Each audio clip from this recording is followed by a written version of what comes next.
So another thing I get asked all the time is where do I get my inspiration for the airships that I build?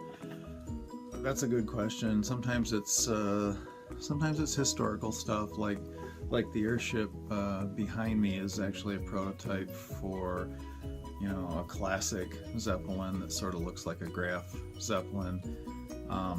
The ones that I built up until now kind of have more of a Victorian whimsical shape to them, and I wanted to try one that was different than that looked more historical, more old. That doesn't mean I'm going to keep it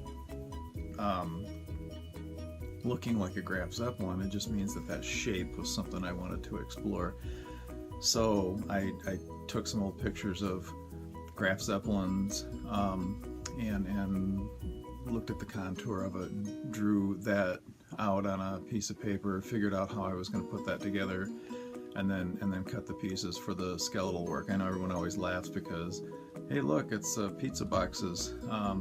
It just happens that weight of corrugated cardboard works really well for the construction of the airships of that particular size anyway. So yeah, I wind up collecting a lot of pizza boxes. I don't eat that much pizza. But you'll see me, rummaging around in dumpsters a lot of time looking for people's pizza boxes, and no, they're not gross. I look at I only use the tops that, aren't all greasy and messed up, so I tear the lids off and toss the rest back in the dumpster. Raccoons have to eat too. But that cardboard works really well. So there are a lot of things that give me ideas for airships. Even things that wouldn't be airship-like. I've done aircraft carriers, I've done things that look like paddle-wheel boats, I've done things that look like,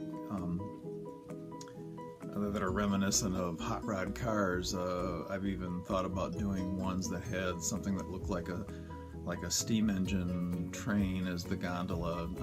There's a lot of things that give me inspiration for the airships, because they don't have to be historically accurate. If anything's true of steampunk, it's that it's very anachronistic.